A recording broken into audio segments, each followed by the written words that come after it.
Chapter 11 of the Summer Holidays, A Story for Children. This is a Little Box recording. All Little Box recordings are in the public domain. For more information or to volunteer, please visit littlebucks.org. The Summer Holidays, A Story for Children by Amerel. Chapter 11. Alice Gray. One morning, after the three boys had taken a pretty long walk, they came to a small cottage, standing by a garden round which was a neat hedge. Part of this garden was planted with vegetables and part with flowers, while many vines and sweetbrier bushes stood before the cottage door. There were also large white roses, which Samuel thought finer than any he had yet seen, and in a corner of the garden, farthest from the house, stood two beehives. As the boys passed by, a young woman came out on the piazza and asked them in.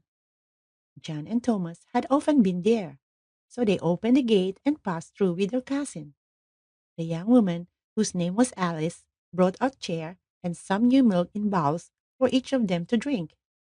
Then she walked with them through the garden, showing them the true flowers and telling their names. He was much pleased with the beehives. They were made of wood, with glass tops so that the bees might be seen at work. After watching them for some time, they returned through the garden to the cottage door. At this moment, an old lady came to the door and spoke to Mr. Harvey's boys.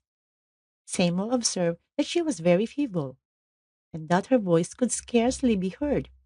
She looked like one who had been often sick. When they left the cottage, he asked who she was. Her name is Gray, said Thomas. Alice is her daughter.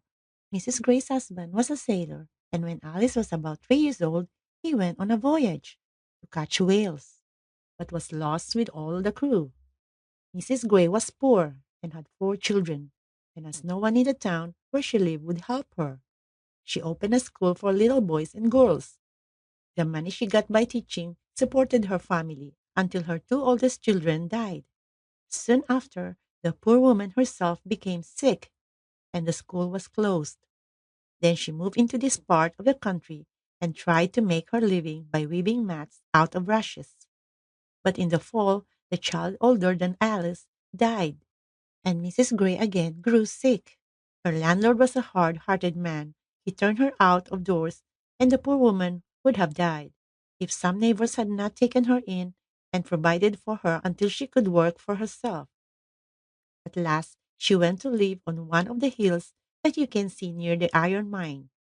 She did pretty well that winter, but one day in the spring, a great freshet ruined everything that she had and almost carried away her house. Afraid to stay on the hill any longer, she was about to go to the city and ask assistance from the societies which give help to poor people.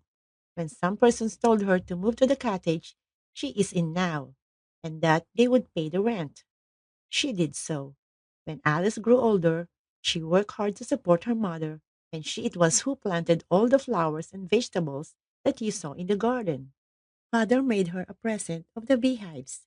Everybody loves her because she has so sweet a temper. And is the old lady still sick? Asked Samuel. Yes, said his cousin. She will never be well again. Yet she is happy in having a good daughter and kind friends, and loves to see the young people who sometimes stop to talk or read to her. At some distance from the cottage, the boys met a bull in the road. It was standing still when they first saw it, but in a little while it began to strike the ground with its feet and tossed about its head. Samuel was afraid to go on, but his cousins told him to follow them without attempting to run. As they passed, the bull looked firstly at them and began to roar, but they walked on, keeping their eyes steady on it all the while.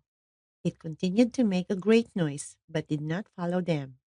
After they had passed it, Thomas said they could then walk as fast as they chose, lest the bull might follow them.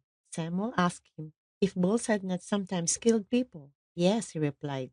Bulls are dangerous when anything makes them angry, and at such times, if you run from them, they are sure to follow.